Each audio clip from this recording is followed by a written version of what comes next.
सुरुचि एक गांव की लड़की थी जो बचपन से ही शहर में रहकर पढ़ाई कर रही थी। कई साल बाद जब उसने अपनी पढ़ाई पूरी की तो वह अपने गांव वापस लौट आई।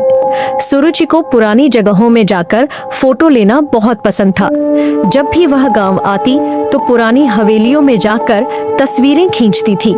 सुरुचि के परिवार में उसके माता पिता और एक छोटा भाई था।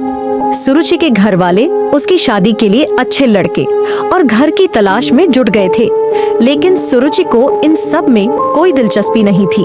वह अपना ज्यादातर समय गांव की पुरानी हवेलियों में जाकर सेल्फी लेने में अपना पूरा समय लगाती थी। गांव में एक हवेली थी जो सुरुचि के मन को बहुत भाता था। सुरुचि बहुत दिनों से हवेली में जाने के बारे में सोच रही थी। वह हवेली सालों से वीरान थी। गांव के लोग वहां जाने से डरते थे। कहा जाता था कि वहां एक खतरनाक जिन्न का साया था जो कई सालों से किसी लड़की के आने का इंतजार कर रहा था। सुरुचि को इन बातों पर विश्वास नहीं था। एक दिन जब वह अकेले फोटो खींचने के लिए हवेली गई तो वहां कुछ अजीब घटित हुआ।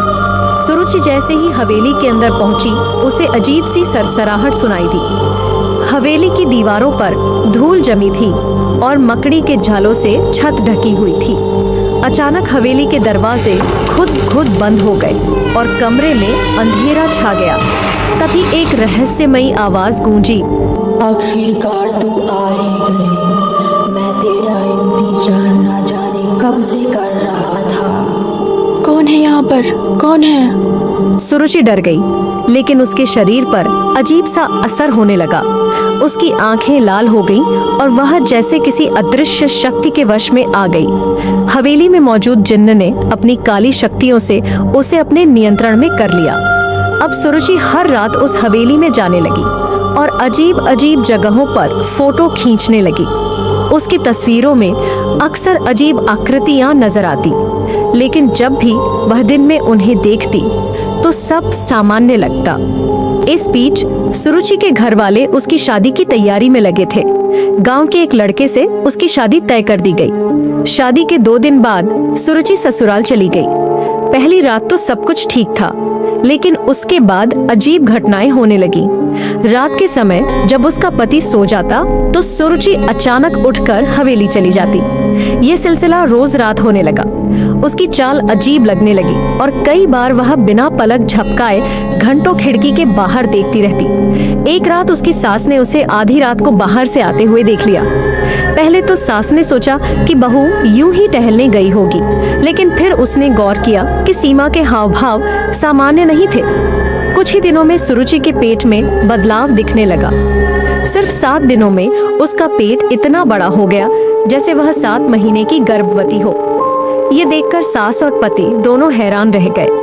वे उसे डॉक्टर के पास ले गए, जहां चौंकाने वाला सच सामने आया। सीमा गर्भवती थी, लेकिन यह संभव नहीं था क्योंकि शादी को मुश्किल से 1 सप्ताह ही हुआ था। सास यह सुनते ही अपनी बहू को लेकर उसके मायके पहुंच जाती है। उसने अपनी बहू के माँ को सारी बातें बताईं। बहन जी, जब आपकी बेटी पहले से किसी और लड़के से प्रेम करती थी तो फिर आप अपनी बेटी की शादी मेरे बेटे से क्यों करवाएं? आप मेरे बेटे की जिंदगी क्यों बर्बाद कर दिए? आपको पहले से पता होगा कि मेरी बेटी गर्भवती है। ये कैसी बात कर रही है बहन जी? अगर मुझे पता होता तो मैं अपनी बेटी की शादी में इतना देर क्यों करती? 7 महीने पहले कर चुकी रहती ना। तो बहन जी, आपके कहने का मतलब यह है कि आपकी बेटी 7 महीने से गर्भवती थी, लेकिन आपको पता तक नहीं चला। अच्छा, तो मुझे अब समझ में आया। आपकी बेटी आधी रात को घर से बाहर अपने आशिक से मिलने के लिए गई थी।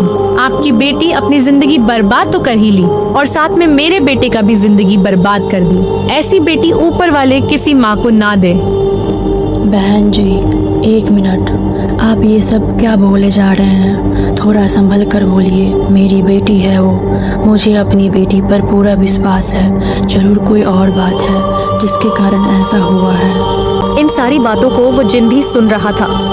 वो जिन अदृश्य होकर सुरुचि के पीछे खड़ा था। सुरुचि का आंख लाल हो चुका था। वो जीन अपना परछाई दिखाते हुए जोर जोर से भयंकर आवाज में हंसता है। सुरुचि की माँ और उसकी सास दोनों को जीन की खतरनाक हंसी सुनकर दोनों के रूह कांपने लगे। दोनों ने जीन की परछाई देखी। जिन हंसते हुए वहां से गायब हो जाता है और सुरुचि बेहोश होकर नीचे जमीन पर गिर जाती है। सुरुचि की माँ और सुरुचि की सास सुरुचि को बिस्तर पर लेटा देती है। देख लिए बहन जी आप, मुझे अपनी बेटी पर पूरा भरोसा है। मेरी बेटी कभी कुछ गलत नहीं कर सकती जिससे मुझे शर्मिंदा होना पड़े। हाँ बहन जी, मुझे माफ कर दीजिए। अब कोई शक नहीं था कि सुरुचि पर किसी शक्ति का असर हो चुका था। घर वाले उसे एक तांत्रिक के पास ले गए, लेकिन जैसे ही तांत्रिक ने कुछ करने की कोशिश की, जिन्न ने उसे मार डाला। तांत्रिक के शरीर से धुआं निकलने लगा और वह जलकर राख हो गया। अब सब डरे हुए थे, लेकिन सास हार मानने वालों में से नहीं थी। वह सुरुचि को एक और शक्तिशाली तांत्रिक के पास ले गई। इस बार जिन्न अपनी शक्तियों का इस्तेमाल नहीं कर पाया। तांत्रिक ने अपनी शक्तियों से जिन्न का भयानक सच बताया। वह कई सालों से किसी लड़की को अपने वश में करने की ताक में था, ताकि जो आम संतान 9 महीने में जन्म लेते हैं वह सिर्फ 9 दिनों में एक भयानक संतान को जन्म दे सके। उसने सुरुचि को अपनी मर्जी से हवेली बुलाया था और अपने काले जादू से उसे वश में कर लिया था। कहा जाता है कि ऐसी संतान को सिर्फ कुंवारी दुल्हन ही जन्म दे सकती है, क्योंकि जीन को एक शक्तिशाली संतान चाहिए था और वो जीन कई सालों से हवेली में कुंवारी दुल्हन का इंतजार कर रहा था। जब इन सारी बातों को तांत्रिक सुरुचि की परिवार को बता रहा था, तब वह जीन मौका देखते ही वहां से भाग गया। तांत्रिक उस जीन को पकड़ने के लिए हवेली के अंदर गया और तांत्रिक ने एक बड़ा हवन किया और अपनी शक्ति से सुरुचि को जिन्न के चंगुल से छुड़ाया। जिन्न चिल्लाने लगा, लेकिन वह हवन की आग के सामने बेबस था। जैसे ही मंत्रों का उच्चारण पूरा हुआ, हवेली में जोरदार विस्फोट हुआ और जिन्न जलकर राख बन गया। हवेली की दीवारें खुद ब खुद गिरने लगी और वहां से अजीब सी चीखें आने लगी। तांत्रिक जीन को एक आदम से ही खत्म कर दिया, ताकि भविष्य में ऐसा कुछ नहीं हो। जिन्न के खत्म होते ही सुरुचि सामान्य हो गई और उसकी गर्भावस्था जब समाप्त हो रही थी, तब सुरुचि के मुंह से खून निकल रहा था और अच्छी तरह से सुरुचि का गर्भस्थ समाप्त हो गया। उसे कुछ भी याद नहीं था कि उसके साथ क्या हुआ था। कुछ ही दिनों बाद वह पूरी तरह स्वस्थ हो गई और अपने पति के साथ सुखी जीवन बिताने लगी। लेकिन गांव में आज भी वह पुरानी हवेली खड़ी है, जहां अब भी आधी रात को किसी के चलने की आवाज आती है और कुछ लोगों का कहना है कि जिन्न पूरी तरह नष्ट नहीं हुआ, वह किसी और मासूम लड़की का इंतजार कर रहा है। कुछ दिन बिताने के बाद भी सुरुचि का फोटो लेने का आदत नहीं छूटा था। सुरुचि हर दिन अपने पति से जिद करती पुरानी जगह पर घूमने चलने के लिए। एक दिन उसकी सास सारी बातों को सुरुचि को बता दी। सुरुचि सोच में पड़ गई। सुरुचि अपने मन में ठान ली कि उस जीन को खत्म करके ही मनेगी। सुरुचि बहुत बड़े तांत्रिक के पास जाती है और उसे तांत्रिक को सारी बात बताती है। तांत्रिक बोलता है, बच्ची तुम कल हमारे पास आओ, मैं तुम्हें बताऊंगा जीन को कैसे खत्म करना है। ठीक है बाबा, मैं कल आती हूँ। तांत्रिक उस जीन को पकड़ने के लिए रात भर जागकर तपस्या करता है और अपनी तपस्या से दुर्गा माता को बुलाते हैं। तांत्रिक बोलता है, माँ आप सब कुछ तो जानते ही हैं, मुझे बताएं कि मैं उस जीन को कैसे खत्म कर सकता हूँ। पुत्र, जीन को इतनी आसानी से खत्म नहीं किया जा सकता है, लेकिन उसे गलत करने से रोका जा सकता है और ये संभव तभी हो पाएगा जब जिन अपनी जादू से पहले कोई कुंवारी दुल्हन को गर्भवती कर चुका होगा और वो कुंवारी दुल्हन जिनके जादू से बच गई होगी। और ऐसी तो एक ही कुंवारी दुल्हन है, सुरुचि। सुरुचि को तुम्हारे साथ हवेली में जाना होगा और तुम अपनी जादू शक्ति से जिन को बाहर निकालोगे और सुरुचि चिराग में उसको कैद कर लेगी। फिर तुम उस चिराग को किसी नदी में जाकर फेंक देना, क्योंकि चिराग में जिन कुछ दिन तक रहेगा तो उसके व्यवहार में परिवर्तन हो सकता है और फिर जिन कभी चिराग से बाहर निकलता भी है तो उसे कुछ याद नहीं रहेगा। इतना बोलकर माँ दुर्गा वहाँ से चले जाते हैं। कल होने के बाद जब सुरुचि तांत्रिक के पास आती है तो तांत्रिक उसे सारी बात बताता है, कैसे जिनको पकड़ना है और कैसे जिनको कुछ भी याद नहीं रहेगा। रात को 12 बजे सुरुचि और तांत्रिक हवेली में जाते हैं। तांत्रिक अपनी शक्ति से जीन को बाहर निकलता है और तांत्रिक अपनी शक्ति से जीन को धुआं में परिवर्तन कर देता है और सुरुचि जीन को चिराग में कैद कर लेती है। कल होने के बाद तांत्रिक चिराग को दूर तालाब में फेंक देता है।